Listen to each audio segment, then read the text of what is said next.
Is Iran really about to test a nuclear bomb? And why would that actually hurt Iran more than help it?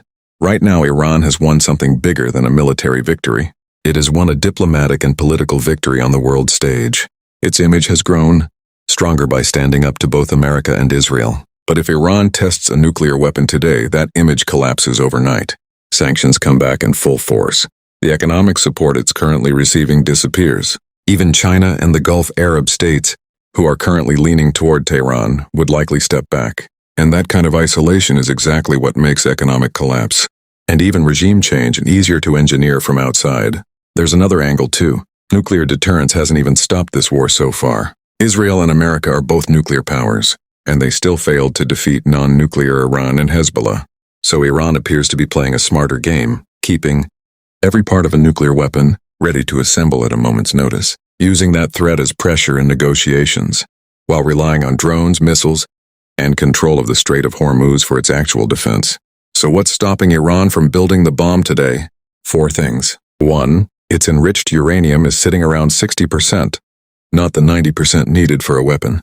2. The bomb's trigger mechanism isn't finished yet, at least based on what's publicly known. 3. Iran has never officially declared that it intends to build a nuclear weapon. Unlike Pakistan's Bhutto, who made it a national cause, Iran hasn't turned this into a rallying point at home. And 4. Iran is still a signatory to the Non-Proliferation Treaty, which means it has to allow international inspectors into its nuclear sites, unless it formally pulls out. But here's the warning. If America and Israel attack again after the November elections, which many expect, all 4 of these barriers could disappear fast.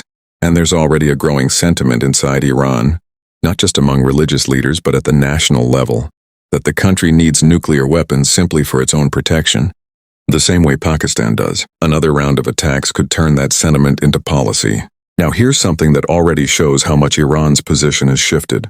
Reports suggest Oman has quietly joined Iran in monitoring the Strait of Hormuz. In public, Oman says it isn't charging any toll, but behind the scenes, it's set up what it calls a voluntary fund, and ships are expected to pay into it, in crypto or in yuan, to pass safely. Nobody would have imagined this happening a year ago. But after the earlier round of strikes, Iran found the justification to do exactly this. Let's talk about the 60-day ceasefire between the U.S. and Iran. According to reports, U.S. Vice President J.D. Vance has admitted in a podcast that the real purpose of this deal was to buy time, bring oil prices down, restock American oil and weapons reserves, and then decide later whether to restart the war. In other words, American policy right now is being shaped partly by inventory levels, not just diplomacy. 2 clauses in that agreement stand out as especially unrealistic. Article 7 promises that sanctions on Iran will be lifted. Article 9 promises no new sanctions will be added. But America isn't really in a position to guarantee either one. And Iran knows it. That's exactly why, instead of relaxing during the ceasefire, Iran is using the time to strengthen its drones, its missiles, and its grip on the Strait of Hormuz. Now let's move to Lebanon. A separate deal between Lebanon and Israel, brokered with American involvement, is being seen as a step backward. A defeat not just for Hezbollah, but for Iran's broader position in the region. Here's the problem with it. The deal keeps Israeli forces on Lebanese soil until Hezbollah is completely and verifiably disarmed. But it doesn't set any real timeline for when Israeli forces actually leave, or which territory they'll leave from.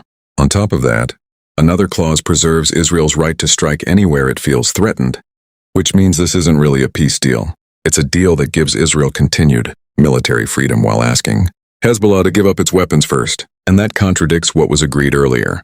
The original ceasefire between the U.S. and Iran, signed back on June 17th, had called for a full ceasefire in Lebanon, so Lebanon should have ended up with more than that, not less. Realistically, neither side is likely to follow through on this deal. Hezbollah won't disarm first and Israel won't withdraw first. Historically, it's supposed to work the other way. The occupier leaves, and then local resistance stands down. This whole situation echoes Lebanon's civil war era back in the 70s and 80s, the same conditions that led to Hezbollah's creation in the first place. As a response to Israeli occupation and a Lebanese army that still can't defend its own borders, partly because it's restricted from acquiring modern weapons. And quietly, Hezbollah is building up something else, first-person view drones. The same kind that have proven so effective in the Russia-Ukraine war. They haven't deployed them yet, But if fighting resumes after November, these drones could be used to disrupt Israeli shipping routes in the Mediterranean, especially the route that carries almost half of Israel's crude oil from Turkey to Haifa, a route that passes right along the Lebanese coast. It wouldn't be a full blockade, but it could raise costs and insurance risks, the same way it's already happening around the Strait of Hormuz. Now, on the other side of this story, Donald Trump. Reports from the New York Times and Financial Times suggest he has personally profited close to $2 billion since taking office. Over $1 billion of that reportedly came from cryptocurrency alone, with tens of millions more from branded merchandise, watches, perfume, even Bibles. In 2025 alone, he reportedly made around 22,000 trading transactions.